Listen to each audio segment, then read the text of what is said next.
Texas! Well, thanks very much for coming to talk to us today, Congressman Biggs. I appreciate it. You've got a lot to, you're busy, so I'm glad you could squeeze us in.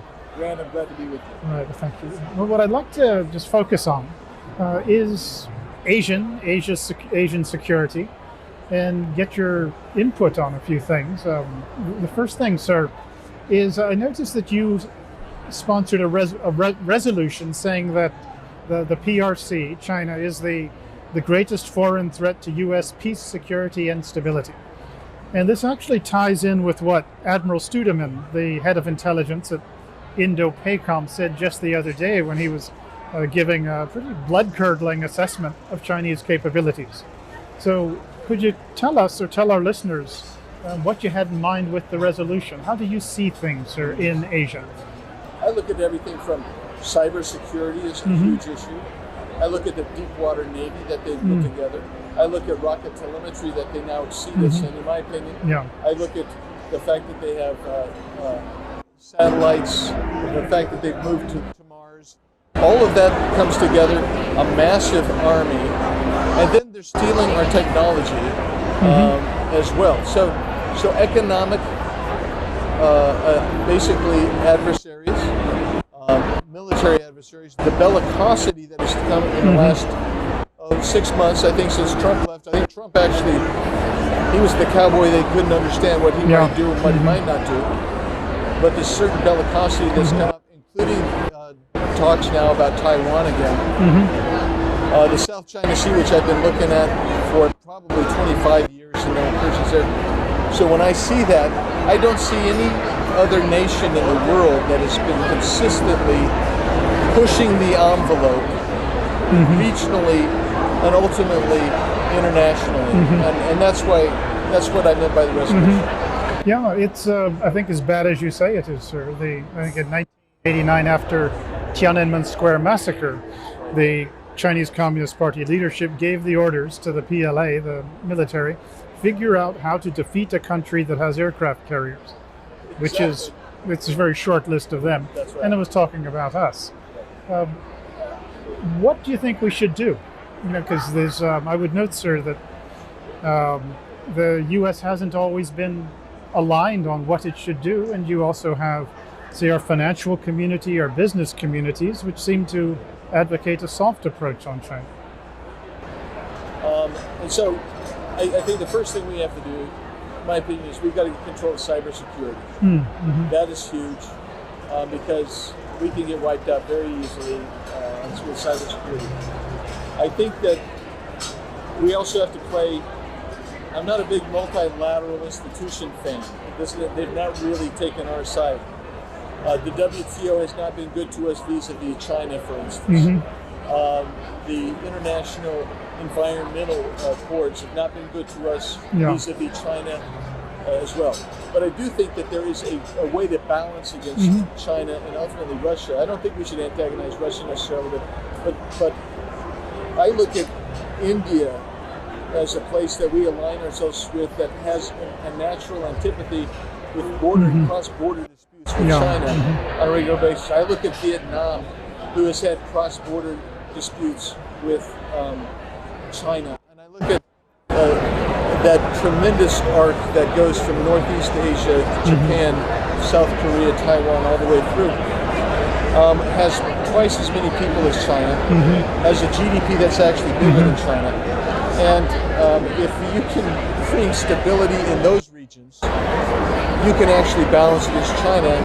And then I think you have to basically respond with, you have to move back to some list like they used to have in the Cold War era. You have to almost, I don't want to say elevate this to a Cold War, but you have to prevent trade in some ways to an adversary. I think a lot of people look at them and say, well, they're a trade opponent. I don't view them that way, and it's been a long time that I have not viewed them that way. I view them as an aggressive, long-term adversary militarily. We need to bring back production of items to the United States of America, of components that go into our most sophisticated weaponry. Yeah. And so there's some basic things that a rational person on both sides of the aisle should say, oh yeah, we should do that. And that's just a very 30,000 foot level. I think there are other things we can do as well. Well, you said, sir, that there's agreement on some things on both sides of the aisle. I said there should be. Okay, well, you're correct. How much agreement is there towards a firmer stance towards China? I think that we can begin to get people together on things such as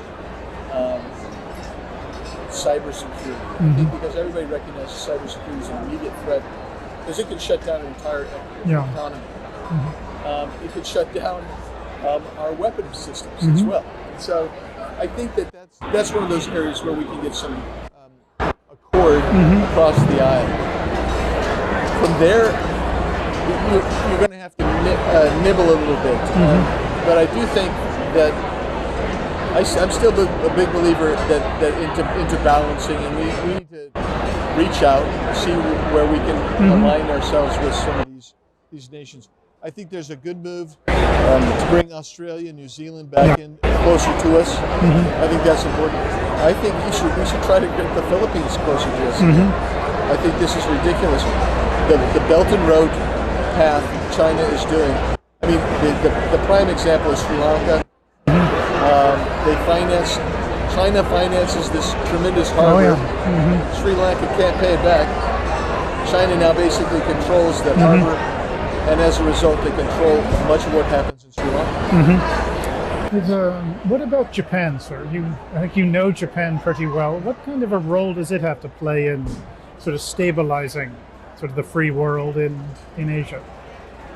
Well, Japan has a major role. I mean, they've actually, in the last 20 years, loosened the interpretation of Article 9 of their Constitution, which is you can't have a military. So that's been interesting to watch. 25 years ago, when I was doing graduate work, I wrote that they would not be incentivized to do much in that way, and they haven't been, because they can free ride on the United States. So as long as you can free ride on the United States, they're going to stay in that. They're dependent on that path, and they're comfortable with that path. Although there's more agitation today than there was 25 years ago to change that. But Japan has got to, in my opinion, have a total rapprochement with South Korea. South Korea and Japan can form this balancing of economies that is critical both against North Korea and China. And Japan is going to have to be the leader there, I think. They're going to have to let go of some hubris or some pride or whatever, and they do in some respects, but I think that it can work. But it looks to me like sometimes, I was just back in Japan a year ago. I met with some of their delegates, and then I met with some Korean delegates too. It just seems to me that there's a gap that needs to be closed there, and they need to close that. When they start closing that, I think that'll be a little bit more of a caution for China. It does sort of bring to mind the Irish and the English. But what role does the U.S. have, sir, in bringing the Japanese and the South Koreans together? I think we should facilitate some of the discussions that have to take place, where we should be working with them, even if it's separately, to find the areas of agreement, bridge the gaps that are otherwise there, bring the agreement together. You're never going to get a perfect relationship with any nation, two nations in the world. But find where we can get it together. It was interesting that just recently, off Australia, the U.S. Navy, the Australian Navy, the Japanese Navy, and the South Korean Navy all did a joint exercise.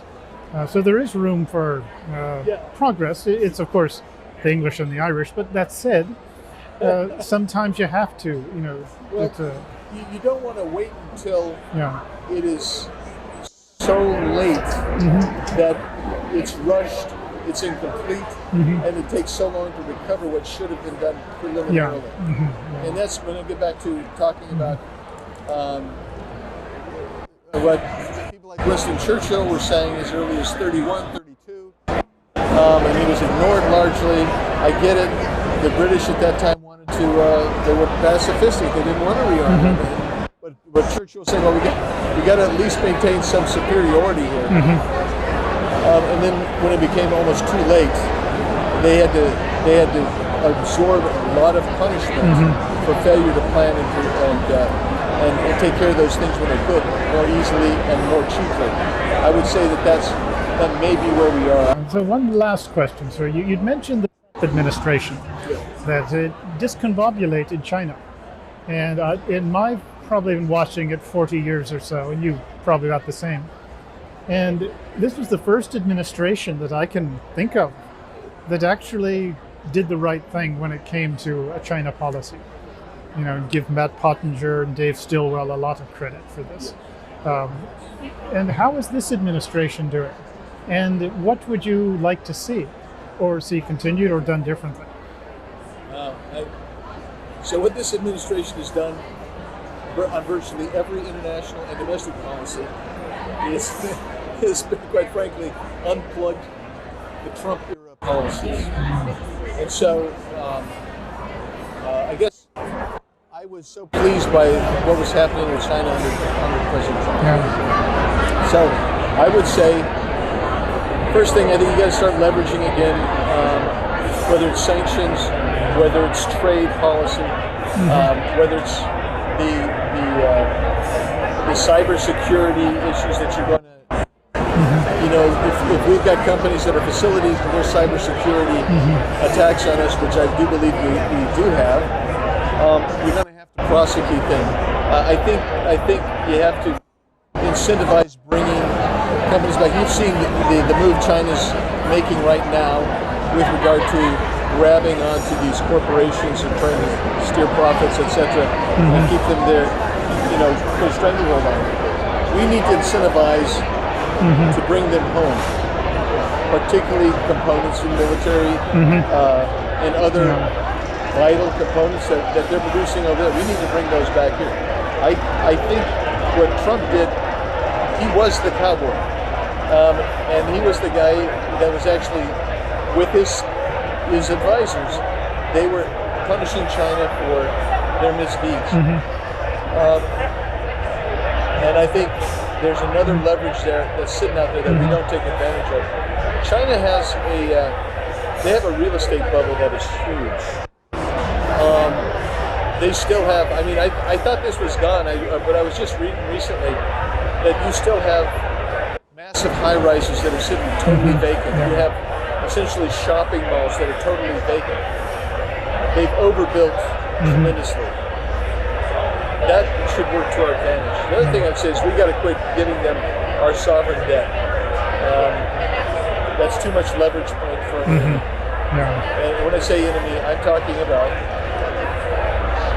this country that wants to be, the CCP wants to be the global hegemon. Well, they call us an enemy. They view us as an enemy. And if the left hears me call them an enemy, they will go berserk. And if this gets into China, China will identify me by name. They've identified members of Congress by name who've spoken like I've spoken with you.